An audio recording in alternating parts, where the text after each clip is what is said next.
So thank you for reminding me. So he is a relative of one of the people who sometimes studies at downstairs Minion Church, my David Gruden's wife.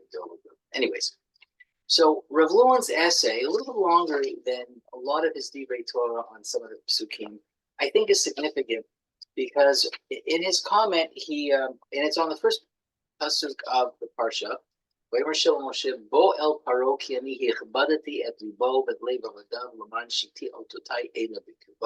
Hashem says to Moshe, come to Paro, for I have made his heart and the heart of his servants stubborn, so that I can put these signs of mine in his midst. So I want to share with you Rav Luan's main parts of his essay, which I think deal with a critical philosophical question, maybe even a theological question about what this is. Now, he bases his comment on a midrash, which is one of the midrashim on the first pasuk. And in the midrash, the author of the midrash quotes a pasuk and Sefer Mishlei, and all of this is just incidental to the main part of his comment, in which Bnei Israel are compared to an even and to chol, to a stone and to sand. So, without even knowing anything he's saying, I'm sure that you're picking up that the two things that the midrash tries to point out from the pasuk in Mishlei, for your interest, it's Perek Chav Zayin, pasuk Gimel, and I'll read you the pasuk. Perek Chav Zayin, pasuk Gimel. Kovid even v'netel hachol. The weight of a stone has weight and sand has mass. But as I said, the Midrash says the two things mentioned here in this pasuk are actually different descriptions of Bnei Israel. But the descriptions are very different, aren't they? Stone and sand. So weight and mass, but forgetting just for a moment about the notion of weight and mass and what the difference is, it's just the substances themselves are different, aren't they?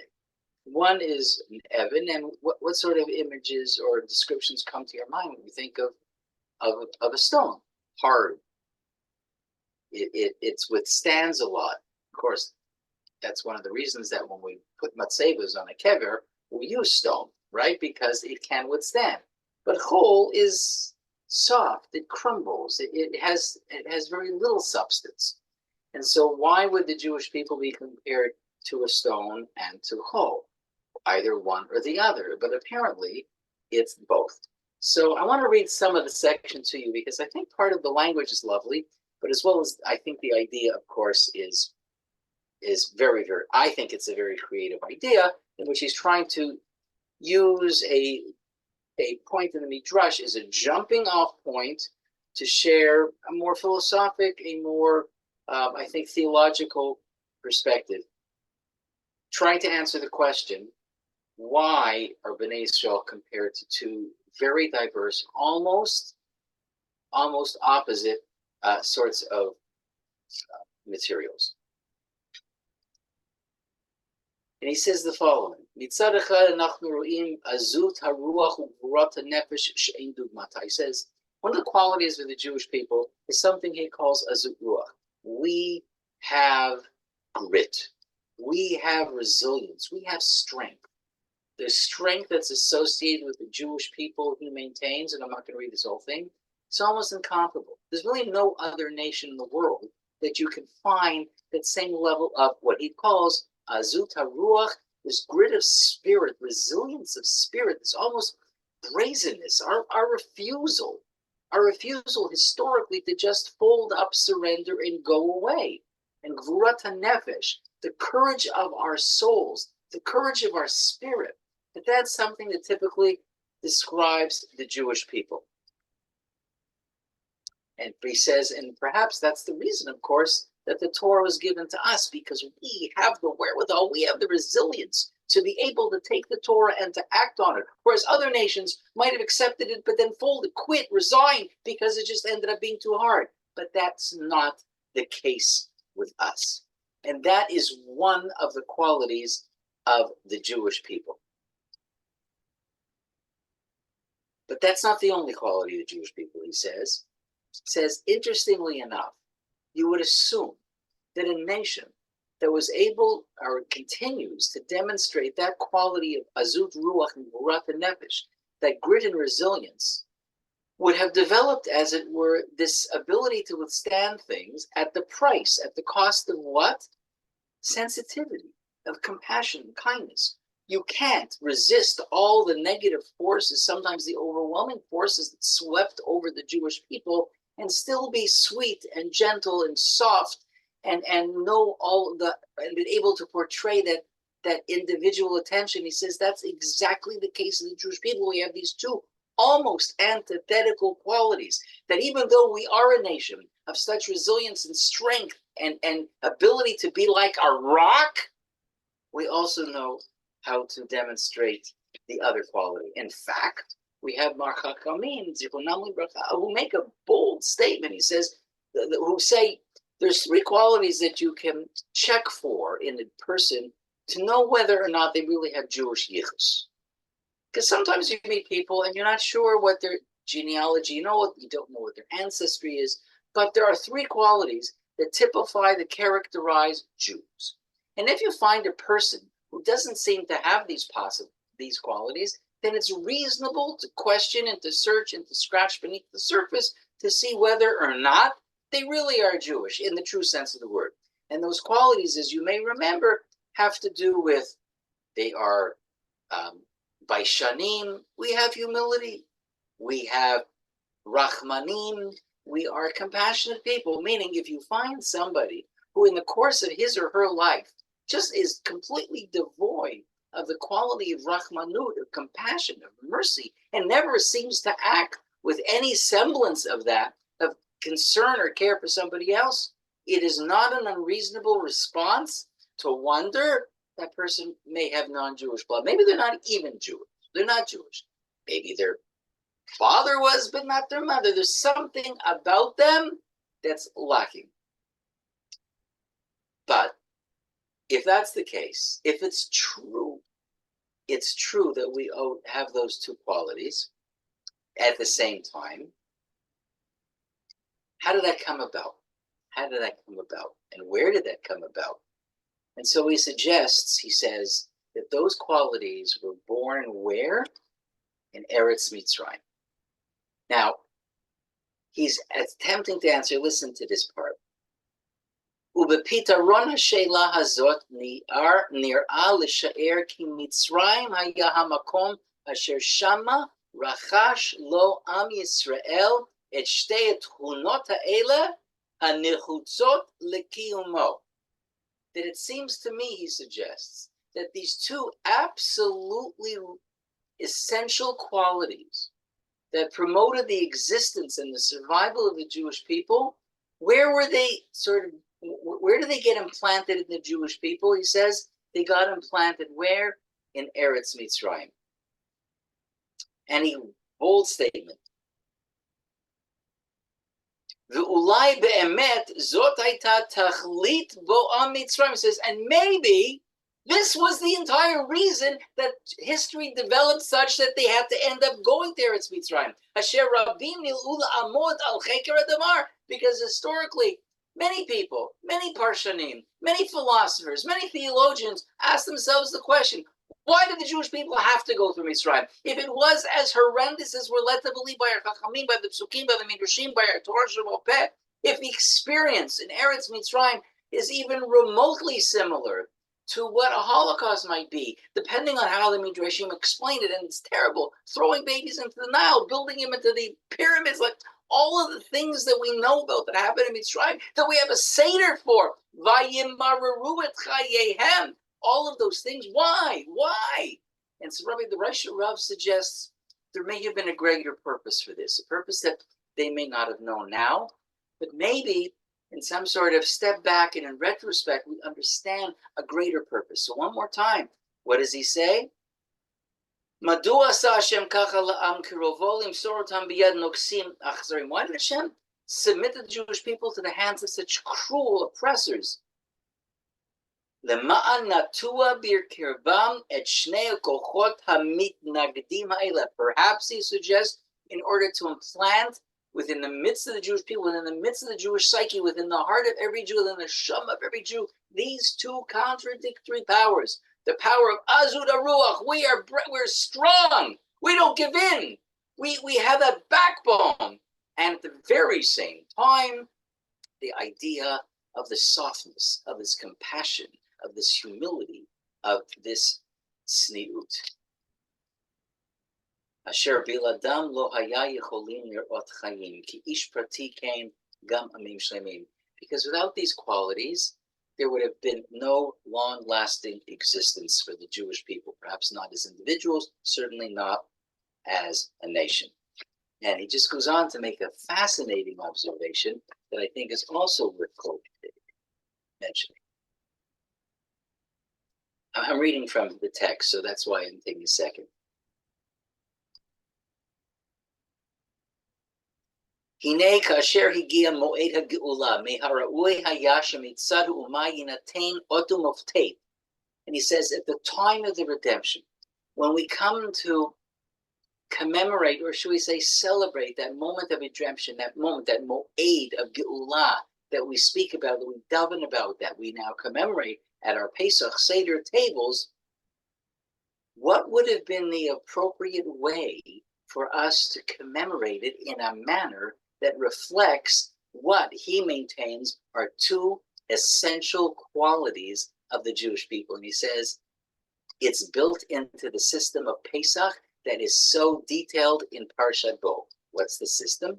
Well, what is it that Jewish people had to sacrifice? And the answer is they had to sacrifice a sheep.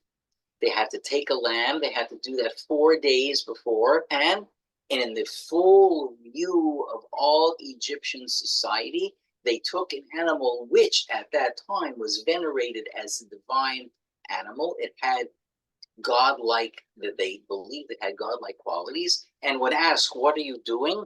The Jewish people had to answer, we are taking this, we're going to slaughter it, and we're going to use it as part of our observance. Imagine having to say that. Now, we know, unfortunately, we live in a time where not all worldwide ethnic and religious communities tolerate what they believe to be blasphemous treatment of their gods. And we certainly know of all sorts of horrendous riots and murders that took place because one religion believed that a group of people were blaspheming their God. So here we have the entire Jewish nation told that you need to muster your strength, you need to take the animal, and you have to openly admit that you're going to kill their God, and you have to say it to them to their faces. Oh my goodness, what sort of quality must you have to have the intestinal fortitude, to have the strength to do that? And that's what the Reish Rav says, that's what the Adrash says. That's exactly it.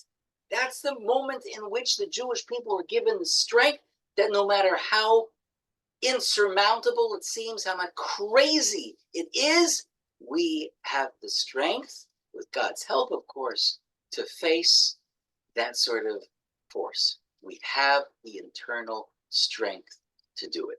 So that's how the Korban Pesach at least reflects that one of the two contradictory elements.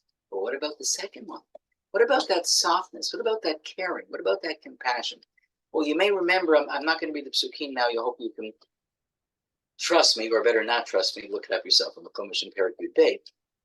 Torah tells us when discussing the Korban Pesach, there were many, many, many details, one of which I just want to mention at this point in my opening to our Torah. One of the details was what?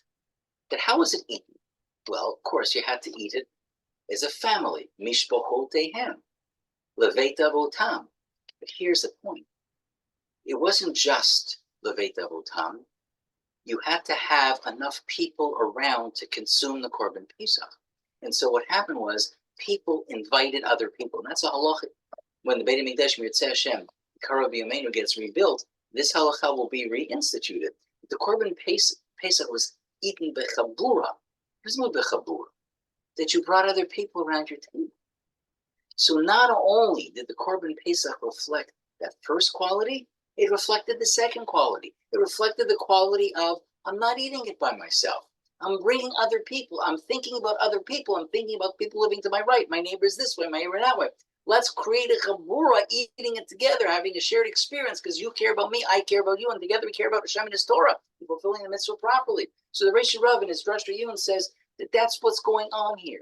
That the whole experience in Eretz Mitzrayim, and there may be many reasons, but he says perhaps one of the reasons that Mitzrayim unfolded the way it did, maybe one of the original, as it were, intentional design features that Hashem created in history for the Jewish people was to give us the opportunity in a very intense way to change, or not to change, but to forge the Jewish national and personal personality of strength, resilience, grit, ability to withstand what seems to be insurmountable forces on the one hand, and yet retain a softness, a humility, a compassion that in other times would seem to be weakness. By us, it's not weakness. It's who we are. And it should be a virtue that's extolled, and it should be a virtue that is recognized. So says the Drush Yun, the Reish Rav of Aharon Luim, trying to explain why the Midrash explains Bnei Israel as being what?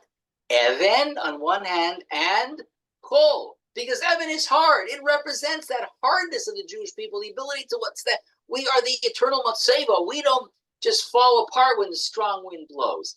But sand, as you know, it's pliable, it's soft. It falls through the cracks of your hand. And so that's the softness. That's the part about us, of our character, which is, in fact, says the Midrash, that's best described by sand. So we are a rock and we are sand, both at the same time. And again, in some ways, that's true. That's true by going on right now.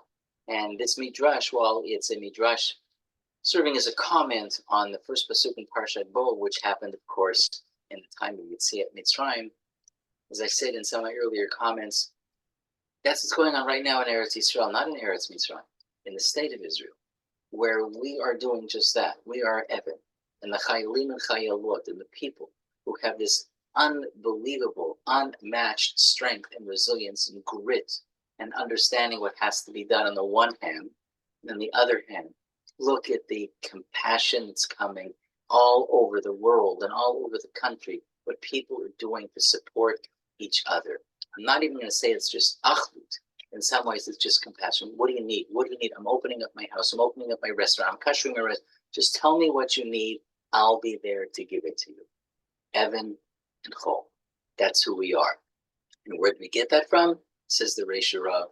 We got it from Eretz Mitzrayim. Moving into Perek Yud Aleph of the Parsha, I want to read a pasuk, pasuk Zayin. Well, actually, we're going to start a little bit of pasuk Dalet. So the whole story, as you know, is the story of redemption, the Geula, the evening. Would say the Toch Mitzrayim, reading from Stone interpretation translation. Moshe said, "So said Hashem, at about midnight I shall go out in the midst of Egypt. Every firstborn in the land of Egypt shall die, from the firstborn of Paro who sits on his throne to the firstborn of the maidservant who is behind the millstone, and all the firstborn of the beast. There shall be a great outcry in the entire land of Egypt, such as there has never been, and such as there shall never be again." Pasuk Zayin. Ulechol b'nei Yisrael lo yecharatz kelev lishono lemeish ve'ad behema laman tedun ki yafleh Hashem bein Mitzrayim uvein Yisrael. But against all of the children of Israel, no dog shall wet its tongue against neither man nor beast, so that you shall know that Hashem will have differentiated between Egypt and Israel. This, of course, refers to the notion, the differentiation, that while the Makot affected the Mitzrim, it did not affect the Jewish people. There was a sense of discrimination that it didn't affect any part of the Jewish community. Extraordinary distinction, and it must have been something so amazing to behold. I just want to share a thought with you coming from the book Growth Through Torah by Rabbi Pliskin. And he tries to understand what's with the dog barking and dogs wetting their tongue. Like, Really, what difference does it make? Like, this is going to be a dramatic moment. This is going to be the night of Geula, the night of redemption. So whether dogs bark or don't bark, what does that add? What does it detract? It's not about the dog. It's about what's going on in the home of the Jews. It's going about what's going home in the. It's about what's going on in the home of the Egyptians. Dog barking, does that add? Does it detract? Like, what's the difference? And so yet the Torah wants us to know that detail. Hashem himself makes that promise. He says, no, it's not going to happen. As though we should be mindful of that. But mindful of what? Does the dog barking have more message there than just simply the dogs are quiet? So Rabbi Pliskin, in his comment, has a fascinating idea. I'll just read the paragraph to you. One can imagine the great feeling of liberation experienced by the Israelites when they were finally freed from slavery after so many years. Would it have been so terrible if a dog had barked at them when they were leaving? We see from here, interesting point, listen. We see from here that even though the irritation experienced would have been slight under the circumstances, it would have nevertheless still been a blot on their joy. From here, we can learn that when someone is experiencing a joyous occasion, we should be careful not to say or do anything that would decrease his joy. It's an interesting idea, meaning the moment of liberation of the Jewish people was so intense, was so glorious, was so filled with many, many different emotions, no doubt, that who cares if the dog barks? But Hashem wants us to know, no, I'm making sure no dog barks. Why? Because maybe the dog barking would be a distraction. Maybe the dog barking would, some people don't like dogs. Some people get scared of dogs. So Hashem says, no, I don't want that. I want this moment to be typified and characterized by your joy, by your feeling of exaltation at being released from captivity, at your redemption. I don't want there to be outside distractions that are going to even affect it in the least bit, says Rabbi Pliskin. And so the Torah wants us to know what happened then. But again, everything in the Torah is not about what happened then. Everything in the Torah is about what happened then, but what's happening to us. And so his lesson, his Midah lesson, is that point specifically. And I don't know, maybe you know people like that. I do. And maybe you've had this experience where you've done something and you're just feeling, yes, I rocked it, I did it, I sang it, I wrote it, I performed it. Look what I did. And you're feeling so good about yourself. You're feeling like, a sense of satisfaction, of accomplishment. You're feeling a sense that whatever effort you made to make sure that moment happened is worth it. And somebody comes and says, wow, that was amazing. If only you had not, and then you like, why? Why say that if only? Why introduce that, even that small idea that mitigates, that small idea that seems to just diminish your simcha, your accomplishment, your satisfaction, your sipuk nefesh? Like, why say that comment? Let the person enjoy their satisfaction. Let that person enjoy their simcha. Don't be that person.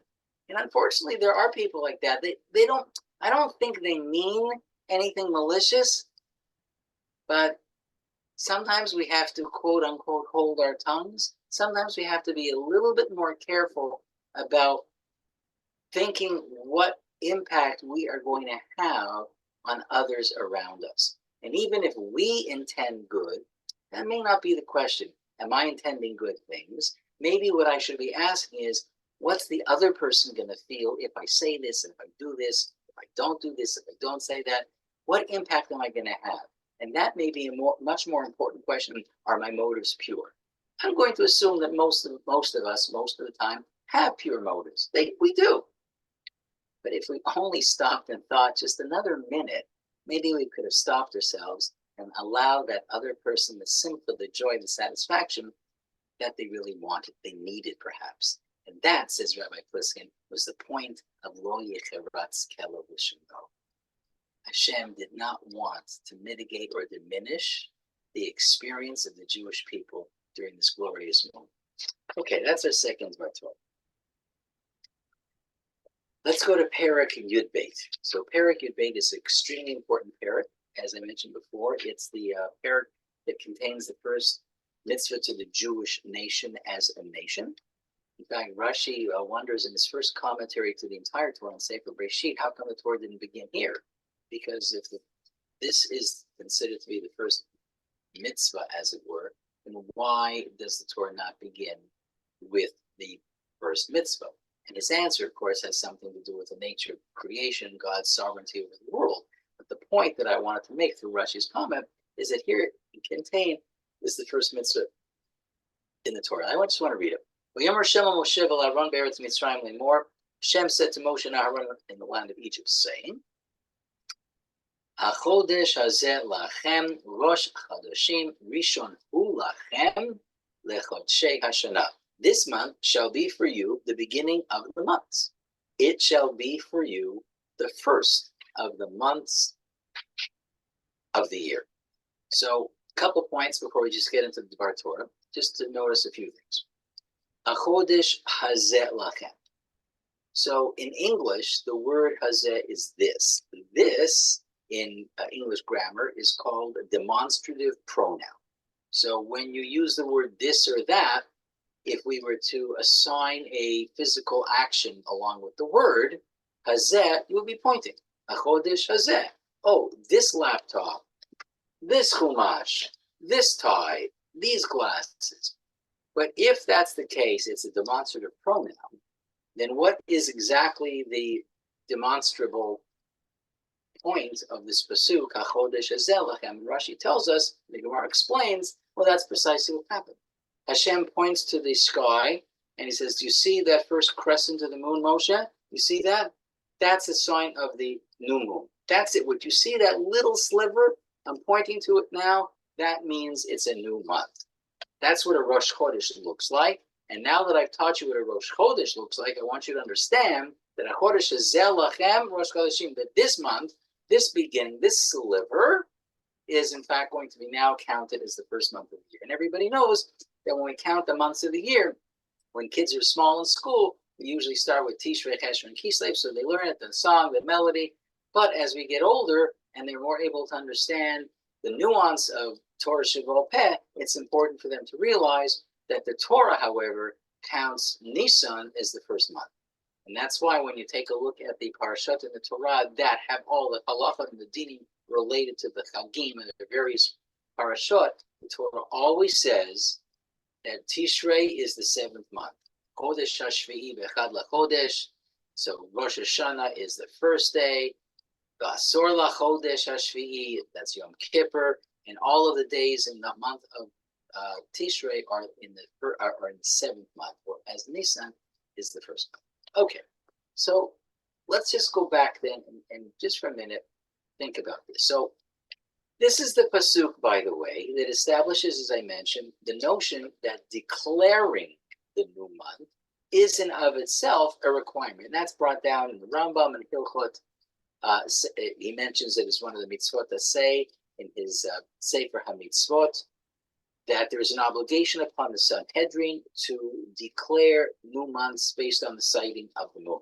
So that was a mitzvah, that the Sanhedrin in the Lishkat HaGazit and the Beit HaMikdash in Yerushalayim had an obligation to declare every month's Rosh Chodesh. And there's lots of different ins and outs and halachot connected to it. Now, we don't have a Sanhedrin, we don't have declarations, but we do have a calendar. But even though we follow a calendrical system, and we no longer right now are required to have a Beit Din in order to establish which is a Rosh Chodesh, you can just look at your calendar, you look at your app, and everybody knows exactly when it is. But we still maintain some commemorative aspect of that practice, even though it's not required. And that's called Kiddush HaChodesh proclamation. So we're not proclaiming Rosh Chodesh, but we are making a proclamation through something, a tefillah that we recite on Shabbat before Rosh Chodesh, and that's the tefillah called Birchat HaChodesh. Yiratzom Yifnech Hashem Elokeinu V'Elokei Avotenu Shechadesh Aleinu Et HaChodesh Hazeh, and it's usually divided into three parts. It's divided into a prayer that asking Hashem to fill this upcoming month with all sorts of good things. It's a declaration as to when the new moon will appear in Yerushalayim. So in every shul, somebody reads out the moment in Jerusalem, the time in Jerusalem that the new moon would be visible. And then there's a very short, at the end, a third paragraph where we ask Hashem to bless this month, L'sasam, L'simcha, Yeshua, and Nechama, and that's called Birkat HaChodesh. And that's something that we do to commemorate what this pasuk would have normally asked us to do if we had lived in the time of the Beit HaMikdash. But in that tefillah, there is a phrase that I just want to draw your attention to. So we announce the Molad and we declare Chaverim Kol Yisrael. Chaverim Kol Yisrael literally means in all Jews are, as it were, friends with each other. So meaning that there's a sort of an achdut that is established as we recite this tefillah. So what is that? Where did that come? I get the idea that we're commemorating the new moon. We get it. We're asking for good things for the new month, 100%. But this Chaverim Kol Yisrael has this curious addition. What's its meaning? So a couple of explanations that I want to share with you.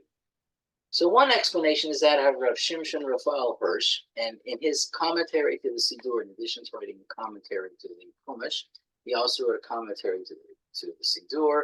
He also wrote a couple of very important works, some more philosophical, and he also wrote a work, Chorev, a 2-volume job, that explains all the mitzvahs in the Torah. And it's fascinating reading and worth, if you want to learn more about the mitzvah and Torah, making sure you take a look at Rav Hirsch's idea. And anyway, in his commentary to the Sidur, Rav Hirsch suggests that, as you know, our calendar, the Jewish calendar, is not a solar calendar, it's a lunar calendar. We're based on the moon. The first crescent, Chodesh is Elachem. Hashem shows Moshe Rabbeinu the first crescent of the moon. There's a solar calendar, which is also part of our Jewish observance.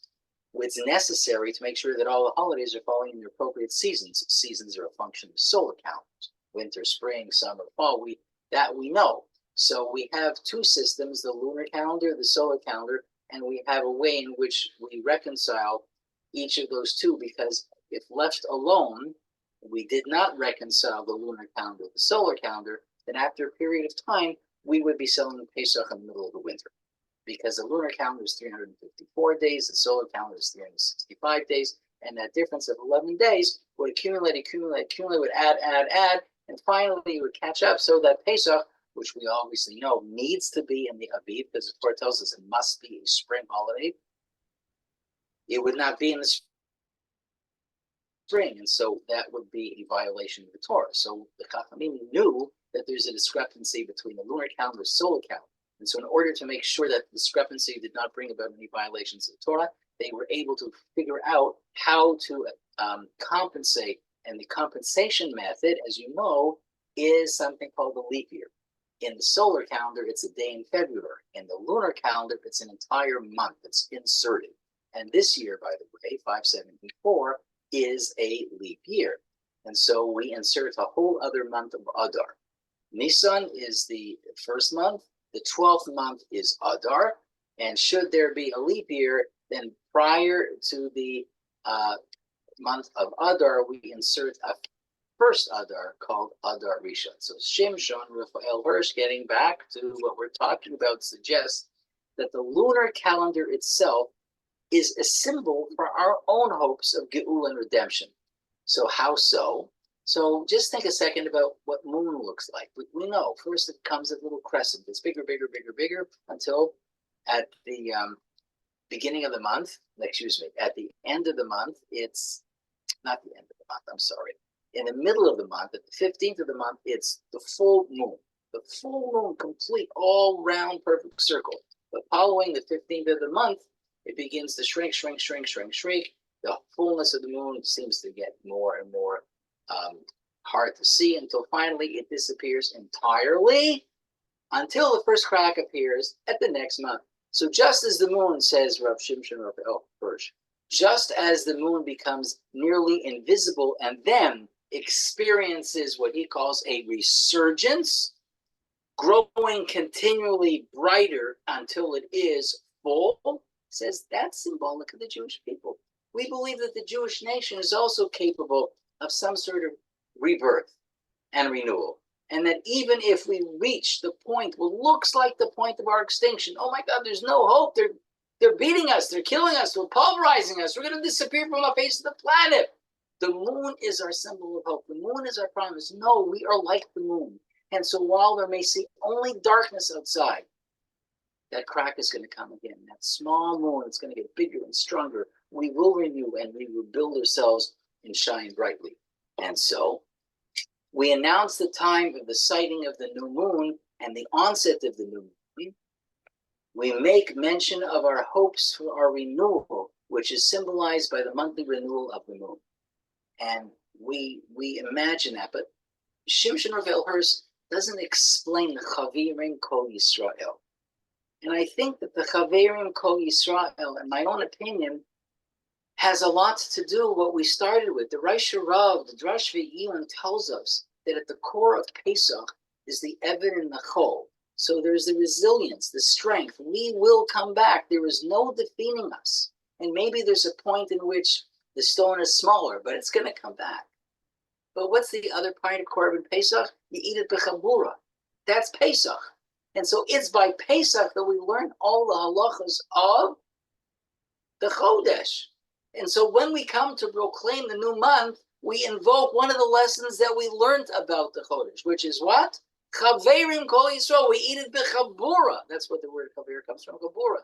And yes, just like Pesach was a fundamental formative experience for the Jewish people that implanted in our neshamas, in our kishkas, in our psyche, the notion not only of strength, but of compassion, connection, relationship with other Jews, so too as we proclaim the new month, do we invoke that same idea.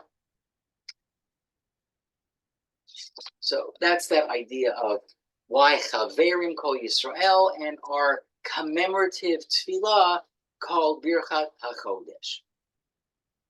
Okay.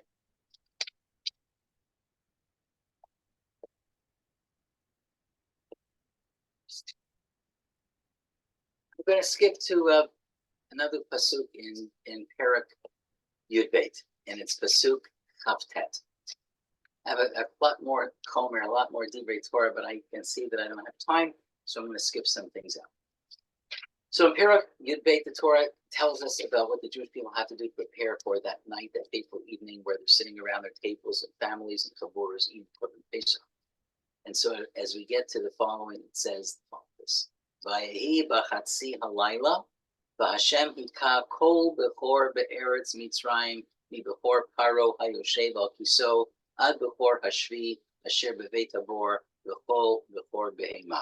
It was at midnight that Hashem smote every firstborn of the land of Egypt, from the firstborn of Paro sitting on his throne to the firstborn of a captive who was in the dungeon, and every firstborn animal. So that's what happened at midnight. Prior to that, in the section we're not reading from the Parsha, Hashem delineates and details everything that the Jewish people had to do to prepare for that moment, from taking the seh to slaughtering the seh, to dipping the blood and putting it on their doorposts. And just a reminder, Rashi tells us, why was the blood on the doorposts? So for those people who say, oh, they had to identify the Jewish home, of course not. That's not the reason. God doesn't need any markers to know which house is an Egyptian, which house is a Jewish home. And I know that we get the word Pesach from the word Yivsoach. Hashem sort of skips over, he passes over the houses of the Jews. But the God, all-knowing God, does not need a sign that we're putting on the door to know it's a Jewish home. And because without that sign, he doesn't know. Of course he knows. So Rashi tells us the blood wasn't on the outside, the blood was on the inside. The blood on the inside was a sign of emunah, bitachon. The Jews have to do things to sort of muster their own emunah. They needed to see a visible sign of their emunah. How? Put the blood on the doorpost, look at it, see it, talk about it, question it. It's not for God and it's not for the non-Jews, it's for you. The blood had to be on the inside. So the part that comes before all of this is the part preceding that moment in midnight where the firstborn dies. So I want to go back to this pasuk again. I want to read it one more time, and I want to share with you a commentary of this point, who understands this in a way that's different than any other parsha. One more time. Listen carefully to the language, Hebrew then English, okay? Vayehi b'chatzi halayla, v'Hashem hika kol bechor be'eretz Mitzrayim. English, it was at midnight. V'Hashem hika kol bechor be'eretz Mitzrayim. The translation in the stone is this: it was at midnight that Hashem smote every firstborn in the land of Egypt. Okay, so that's a translation, but as you know, every translation is an interpretation. So if we look carefully at the way in which this sentence is constructed in the Hebrew, not the English, the Hebrew. Bachatzi, vayihi bachatzi halayla, and it was in the middle of the night. And here's the next word, vahashem. Okay, so let's stop a second. Vahashem. Well, Hashem is his name. What's that vav? What's the function of the vav here? So in the English translation, again, is it was at midnight that Hashem smote every firstborn. That's how this interpretation explains the vav. But I want you to listen to the Seforno's explanation, because he comes up with a completely different take on how to understand this pasuk. I want to read this. It's not a long Seforno, and I'm going to translate it, but just listen to it with me, okay? Vayehi bachatzi halayla v'Hashem hika kol bechor. Seforno v'Hashem hika. Kilomar says the meaning is this: Yisrael hitasku b'mitzvata Pesach.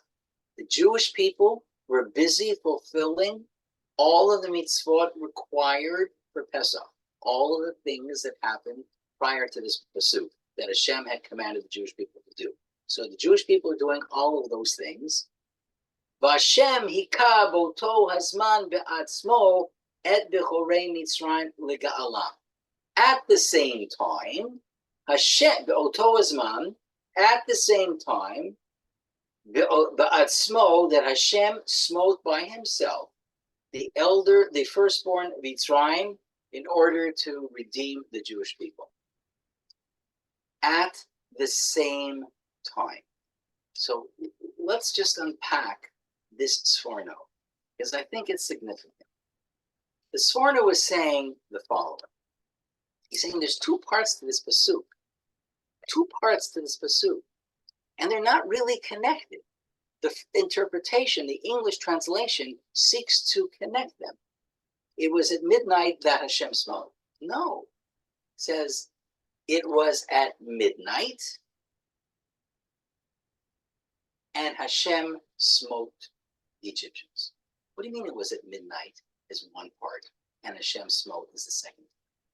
Sforno was saying is this: Hashem killing the firstborn depended on the first part of the verse, which is what? Whatever the Jewish people needed to do. The two things are separate, and one was dependent on the other. Not as the interpretation is, it was at midnight that Hashem smote. No, it was at midnight. Vayehi b'chatzi halayla. Hashem hika kol bechor means that Hashem killed the firstborn because the Jewish people had done that which they were asked to do. What the Sforno is suggesting is a very important point. Redemption does not come because you sit and you wait and you hold your hands and you daven and you pray. Redemption comes when the Jewish people assume responsibility for themselves and act. All of the things that Hashem had told them before, all of the mitzvot, all of the details, all of the things about how to prepare the maror, how to prepare the matzah, what you should do, take the animal, kill the animal, broil the animal, all of those things that are detailed in the first part of this parak, from parak Yud Beit, from Pasuk Aleph to Chavtet, all of those things had to happen and unfold. Once they are unfolding, once the Jewish people did that, then Hashem smote them. In other words, the Makkah of Makat Bechorot was significant because that Makkah depended on the Jewish people rising up in a manner which was not expected of them before. And here's a very interesting observation. Pesach Seder. Everybody knows that little thing. You have your wine goblet, take your finger, you spill it out. Dam, Svardei, Kinim, Dever, Arav, Shchin, Bar, and you get to the last one, what do we say? Makat Bechorot. Wait a minute. How many makas were there? It's easy, it's 10, right? Okay. So why don't we say it this way? Makat Dam, Makat Svardei. Wait a minute.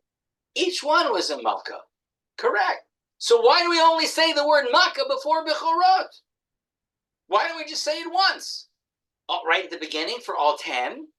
Or each one has their own introductory word makkah. But why do we only introduce the word makkah before the last one, Bechorot? Interesting question. And the answer may be because of what the Sforno was teaching us. Because this makkah was different than the other 9 makkot. In what way? There was an expectation that the Jewish people needed to do something. They needed to involve themselves in their geula in a manner that they didn't have to do with dam, svardei, akinim, nothing. There they waited. There they were separate. They just watched. Maybe they davened, maybe they didn't daven. I'm not sure. But one thing is for sure, that's incontrovertible, is that in Perek Yud Beit, Hashem says, I'm giving you now a list of things you have to do. It says Seforno. That's why there's a difference here. Vayhi b'chatzi halayla. It could have said Vayhi b'chatzi halayla Hashem hika kol b'chor. That would have been true, grammatically correct. Vayhi b'chatzi halayla Hashem hika kol b'chor. So why stick in the vav? The vav is there to tell us that the two things were dependent one on the other, as the Sforno says. That while Bnei Yisrael were doing what they were doing, they were doing that. Be'oto zman, we have the idea that Hashem then was doing what he undertook to do. And I don't know, again, I've said this so many times, this is not just about learning Yetziat Mitzrayim. This is about us. What brings about our redemption? What brings about our redemption is us understanding our role in the redemption. It's not just going to come to us. It's not going to come to us because we're sitting and waiting patiently and quietly and singing songs on Imam. It's going to come to us when we're doing things that may take a lot of strength. Or it's going to come to us when we step up and do things that are going to require such azut ruach, such courage of the neshama, courage of the soul that seems to be almost unspeakably unreasonable. But we have that capability. And when we rise up and we do the things that seem to be on us to do, maybe Hashem will say, if that's the case, if you do what you have to do, Hashem hikam. Then Hashem says, I will do what I have to do. Okay, that's the Sforno. Involved in many of the halachot that precede this pasuk, there's one fascinating halachah that I just want to share with you because I think it's worthy of just a little bit of reflection on two specific points. So one of the points is this.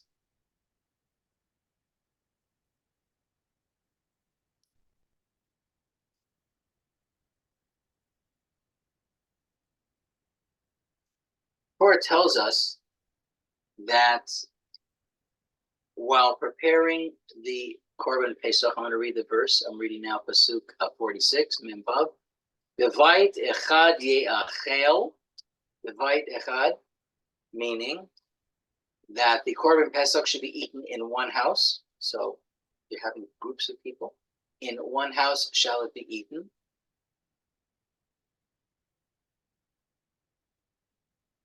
Sorry. Lo totzi min habayit min habasar chutza. You cannot take any of the meat from the Korban Pesach outside of the house to consume it outside. No, we're not having any patio barbecues. You're inside the house. The etzem lo tishberuvo. And you're not allowed to break any of the bones of the Korban Pesach. You can't break a bone. You cannot break a bone. Have to be very careful that the animal should remain intact, as it were, without any broken bones. So why is that? So the Sefer Chinuch, which is, I think, an important book to have in the Jewish library, which goes through each of the mitzvahs in the Torah with a short description of what it is and the message, the reason behind it. tells us that one of the reasons that we have all these details, by the way, Korban Pesach, so many. Like I've spoken about this before with you. Like, what would have happened if Pesach wasn't so complicated? So imagine you don't have to turn over your kitchen. Imagine you don't have to rub your chrein. You could just buy a jar of horseradish. You don't have to worry about whether it has this in it or not. Just eat a piece of matzah, tell the story, and I'm finished. I got it. That's enough for Pesach. Why do I need any more? So the Sefer Chinuch says that the reason is the following, is that the more you involve yourself, the more actual behavioral practices you engage in, those practices affect your attitudes, not the other way around. Attitude does not cause behavior, but repeated behavior changes attitude. That's the language of the chinuch. That the heart is drawn after repeated behavior. That's lesson number one. All of these halachot are there. He says it specifically about the broken bone, like who cares, right? He says, no, the more you involve yourself in an act, it changes where it affects your behavior. So the example that I've always commented on, use, and Rambam does it as well, you have $100 and you're going to give $100 to tzedakah. That's it. You know $100 going to tzedakah. So what's the preferred way to give the $100? To write a check and give a check for $100 to a fund or to a poor person, or to divide up the $100 into loonies, and every day give out a loonie. So at the end of 100 days, you give it $100. So it's clear that both ways you give out the same sum of money. So what's the difference between the two methods? The difference between the two methods is that after 100 days, you become used to giving out tzedakah every single day. You've changed your personality. You've trained yourself. And that's one of the purposes of mitzvot, is to train yourself. So the more halachot you have on Pesach, ostensibly, the more messages we're sort of inculcating about the messages of Pesach. Had it been sit down at your table, read a story, have a piece of matzah, and then you can go and have a movie, whatever it is, something would be missing. It wouldn't be producing that effect on us that we talked about from the Reish Rav in terms of touching our neshamas, touching our souls, strengthening our spirit and our spiritual muscles. So that's number one message. I want to listen to the message of the Chassam Sofer. So animals have bones. So do we. So the bone structure of a human being, or the bone structure of any mammal, is called the skeleton. That's obvious. So Chassam Sofer explains the following. He explains the significance about breaking the bones of the Korban Pesach by saying this. The miraculous exodus from Egypt shows the fact that although Bnei Israel, the Jewish people, could possibly at a time be reduced to what? Skeletons. We often suffer persecution. And I don't have to tell everybody about the pictures that we know from the Shoah, what the bodies of those people look like, the survivors in the camps. They look like they were walking skeletons. It's true. We all know that. So sometimes it's true that our persecutions and our suffering reduce us to what might seem to be just bare skeletons, almost like we are on the brink, we are on the verge of extinctions. But our bones don't break. Our bones will never break of the Jewish people. All our bones, our kolot smotai tomar Hashem, all of our bones, is according to Sefer Tehillim, our bones, who we are, it speaks our relationship to God and our courage in who we are. Sometimes we come awfully close to disappearing from human history. We know that. But from every exile, there was a geula. Every exile, there was a geula. And so therefore, we cannot break the bones of the Korban Pesach, says the Chassam Sofer. For Hashem never allows a fracture in the skeleton of Klal Yisrael. What a lovely idea. Now, I just want to end with one other idea. I'm not going to be able to develop it in the fullest and looking at it. It's Rabbi Jonathan Sachs, as you can know. Just imagine for a second you were given an opportunity to speak to a group of people who had been oppressed for a long time, and you want to talk to them about their future, and you want to address them. And now you're going to give them some sort of speech. What are you going to talk about? You're going to talk about, most people say, for freedom. Let freedom bring out. The amazing thing is, in the story in Parsha Bo, When Moshe Rabbeinu gets that moment to speak about the Jewish people, and Hashem tells Moshe what to talk about, it's not about freedom. The thing that repeats itself here 3 times and once in Sefer Dvarim when the story is retold is not freedom. It's education. When your children ask you. And it's an extraordinary point, and it has to be said, and I'm just going to read something. This is I'm reading from Rav Sachs's Covenant and Conversation. It was written in 5781, so it's 3 years ago. It is one of the most counterintuitive acts in the history of leadership. Moses did not speak about today or tomorrow. He spoke about the distant future and the duty of parents to educate their children. He even hinted, as Jewish tradition understood, that we should encourage our children to ask questions so that the handing on of the Jewish heritage would be not a matter of rote learning, but of active dialogue between parents and children. Skipping. There is only one way to change the world, and that is by education. You have to teach children the importance of justice, righteousness, kindness, and compassion. You have to teach them that freedom can only be sustained by the laws and habits of self-restraint.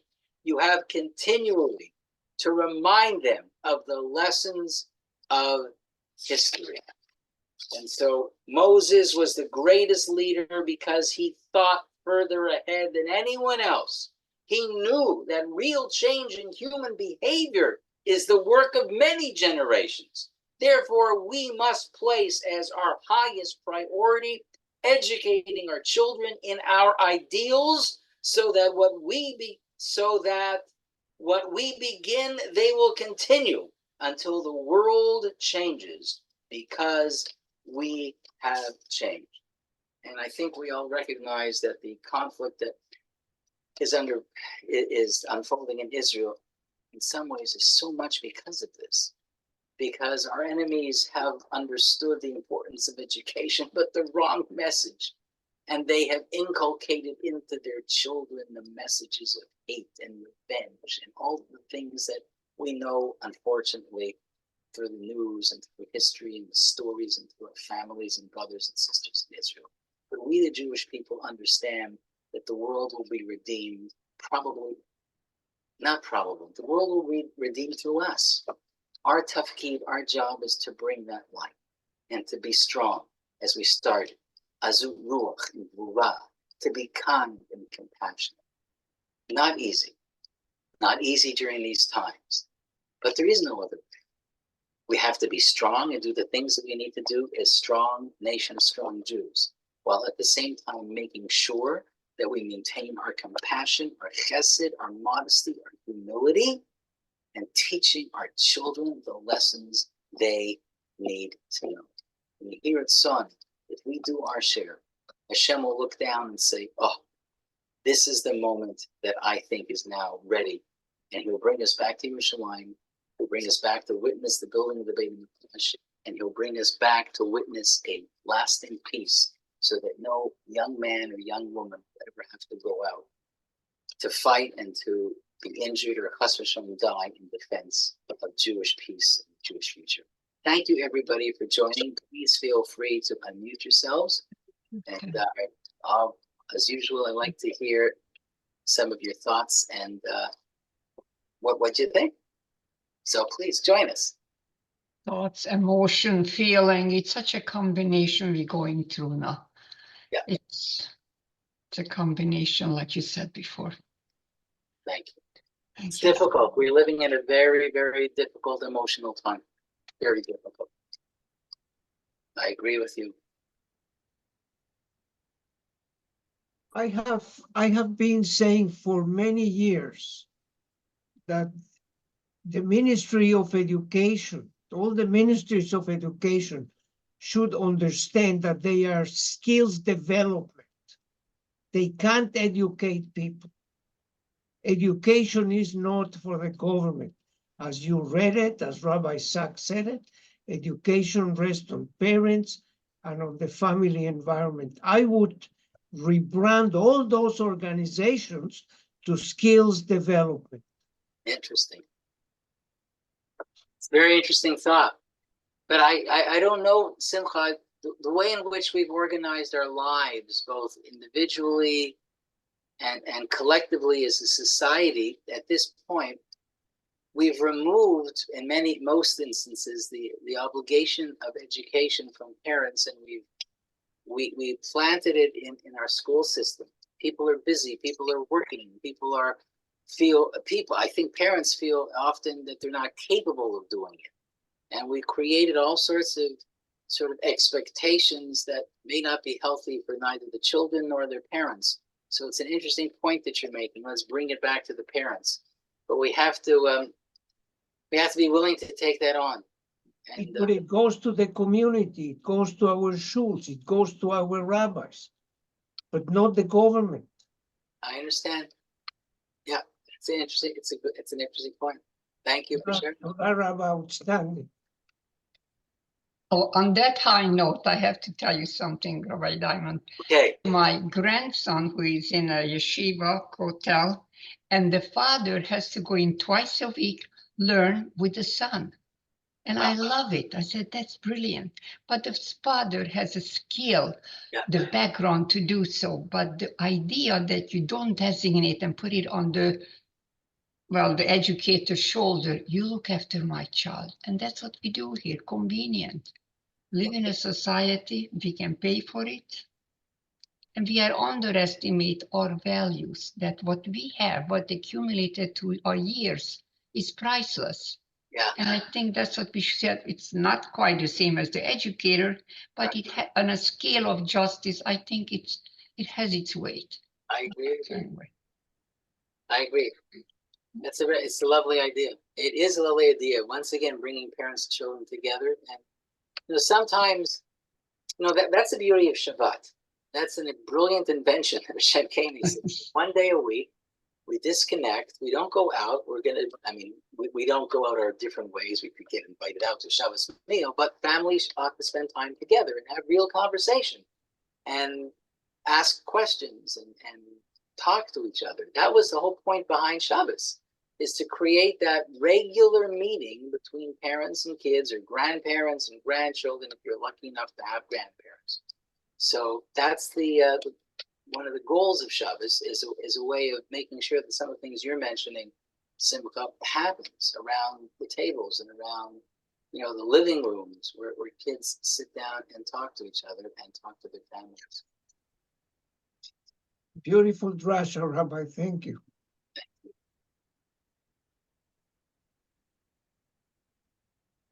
Rabbi? Yes. Can I just go off topic a little bit? Sure. Because you mentioned leap year.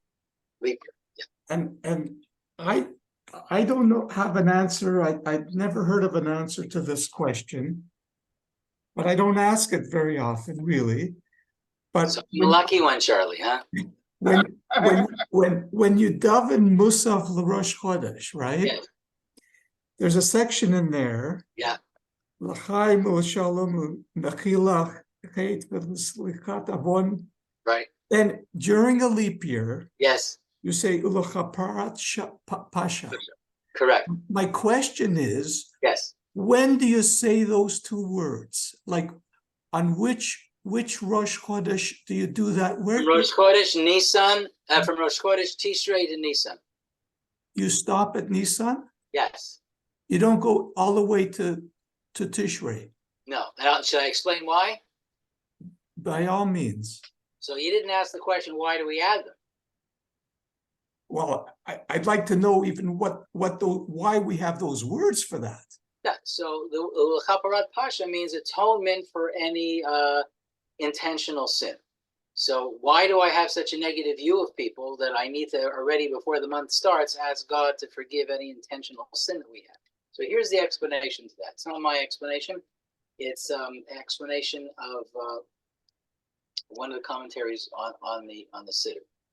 So when you have a leap year in Jewish law, we're inserting a month, correct? So by inserting a month, what I essentially end up doing is moving the time that Passover will start, correct? Because I've now inserted a month, 4 weeks. And so Passover is going to be starting 4 weeks later than it otherwise would. You with me? Mhm. Okay. So here's the point. But it's starting, Rabbi, it's because it's still springtime though. No, I get it. But Passover, we know, has to be on the 15th of the Hebrew month of Nisan. But when we have a leap year and I insert the first month of Adar of the two, then I'm therefore pushing the start of Passover by 4 weeks.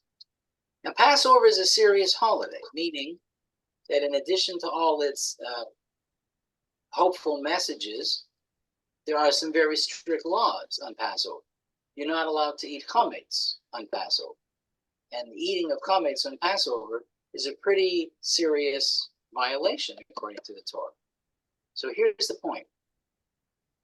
I have to be so totally confident that inserting the month of Adar is halachically and everything correct in every way, because what's the consequence of my inserting the month of Adar Aleph?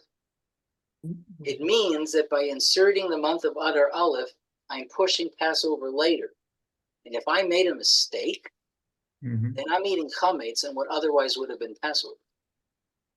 And so therefore, because there may possibly be an error that the Beit Din in Jerusalem made in their calculations of inserting that leap month, I'm sort of saying, God, we're following everything that you said to do. But if in the grand scheme of the truth of the world, it turns out that we made a mistake, we end up eating chametz on your holiday, please, God, forgive us, chaparat pasha, because we're not doing it to be disrespectful. We're not doing it to be brazen. We're not doing it to disregard. We're doing it for all the right reasons. But sometimes, even if you have the right reasons, you may still end up making a mistake, even if you have good intentions. So therefore, Kaparat Pasha only makes sense, Charlie, until after Pesach. Once Pesach is gone, I don't need to say it anymore because the Mhm. reason of its inclusion is no longer valid. Mhm. Mhm. And I'm happy to be the one to explain it to you. Thank you for that opportunity, Charlie. I appreciate that. And it begins at Tishrei. Pardon? It begins at Tishrei because, yes, that's a new year. The previous Tishrei. Well, at the beginning of 5784, this year when Rosh Hashanah was Rosh Hashanah, Mhm. we know to begin with it's going to be a leap year. So every Rosh Mhm. Chodesh subsequently, we add L'chapar Pasha until after Nisan. Mhm. Thank you very much. You are very welcome. Thank you, everybody, for Thank joining. you. I really want you to know how much I appreciate you being here and learning and giving us the opportunity to learn Chumash together, Torah, Parsha, and Shavua. Have a safe week. Have a blessed week, a week of bracha, simcha, health. Thank you very much, Andy. And we should meet together next Tuesday and have the opportunity to smile and to say thank you, Hashem, for Yeshua that we all need. Be well, everybody. Have a good night. Bye.